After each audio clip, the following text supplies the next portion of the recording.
Hello, everybody. My name is Omotayo Adeoye. Please call me Tayo. I'm here to talk about asset types and portfolio diversification in the context of the Nigerian economy. I'm very glad to be here today. Thank you so much for joining in. Let's jump right into it. The very first step you should take as an investor is to construct a portfolio. Most non-HNI individuals who don't have a specific assigned fund manager who manages their investment don't really approach investing from this point of view, and it's very risky because first of all, because of the climate that we live in Nigeria, not having a holistic approach towards how you invest your money is not wise at all. Now, the reason why constructing a portfolio is very key is because of something known as risk. The entire body of knowledge that we know today as investing is premised on this single subject. An individual either buys or sells risk and gives or gets a return. Now, if there was no risk, there will be no reward for investors. In the most basic sense of it, an investment is simply you taking up some form of risk by giving your money to someone else who promises to return your money and compensates you for bearing that risk by paying you with an additional amount on your initial investment. That is a return. So if there was no risk, if there was no return, it doesn't make sense for you to bear that risk. That's the most basic way of looking at risk. The entire financial market, everything is premised on this, ideology of risk. Now, as a smart investor, it is your responsibility to educate yourself on the type of risk you are bearing when you enter into any investment. So before you enter into any financial investment, the very first thing you should do is to consider what risk am I bearing, and how am I mitigating this risk. Now, with this very basic definition in mind, let's talk about asset types. There are three broad asset types. The first one is current assets. Current assets are assets that primarily provide you with current income. So these are financial instruments that you invest in because you want to get some form of current income. And this includes T-bills, bonds, agro investment. The common investment that most people make nowadays fall under this category, current assets.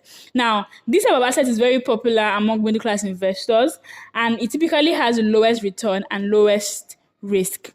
Value in use assets is the second type of asset. These are assets that provide you return as you use them. E.g. rental property. This is where, you have a house, you buy a building, and then you lease that to somebody.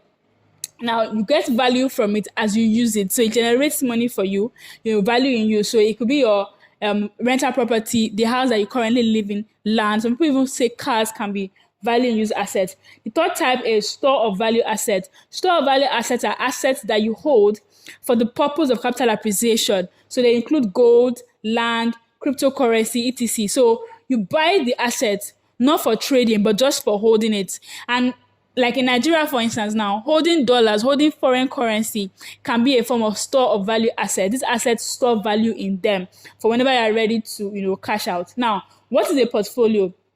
A portfolio is simply a basket of assets that an investor holds. So every investor has a portfolio. That's the truth. Whether you deliberately created one or not, if you have started investing in one way or the other, you already have a portfolio.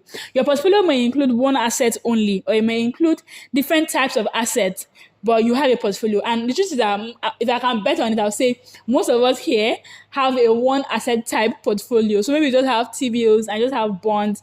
And so your entire portfolio is made up of just current assets. Now, since we have definitions down, let's talk about how to construct an efficient portfolio as a Nigerian investor. The very first step you should take when constructing your portfolio is to consider three things: your risk appetite, your investment goals, and your investment horizon. So to consider this risk, this is a very, very abridged method, but ask yourself these three questions. Number one, what type of risk can I bear? So am I a risk taker? That one, low risk, medium risk, high risk. Keep in mind that risk in this sense means how much money can you lose without losing sleep or falling sick. Number two, ask yourself, where am I investing? Am I doing it for fun? Am I doing it to learn? Am I saving money for a specific goal? The reason why you are investing will drive what type of risk you can take.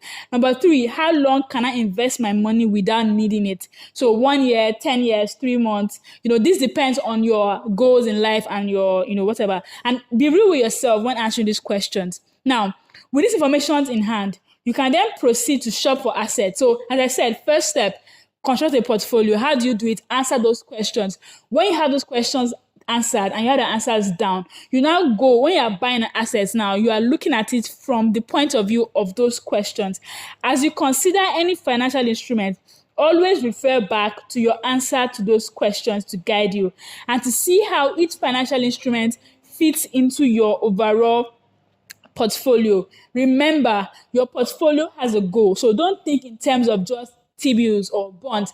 Think in terms of a holistic portfolio. That's how to get rich. Now, typically, middle class investors, when I mean by that, I mean me and you, non-HNI investors, have a portfolio that are made up of one type of assets. So fixed income, so that means you have a group of financial instruments that are highly correlated. That means that they have the same characteristics and you are exposed to the same risk. So for instance, now most people in Nigeria that invest in just T-bills and bonds, immediately the interest rates came down, they were completely, affected because their portfolio was not hedged. Their portfolio just had, that kind of asset. The same way too, most of us now probably have just Naira denominated investments. If the dollar is devalued, we will also be affected by that. So it is not recommended that your portfolio has only one asset type.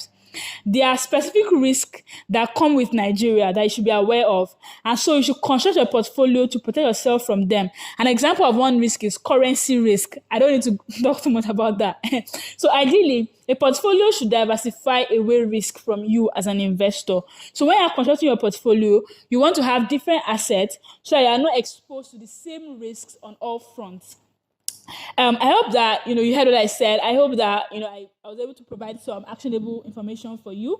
In my next segment, I will talk about specific financial instruments to consider as an investor in Nigeria. Stay tuned.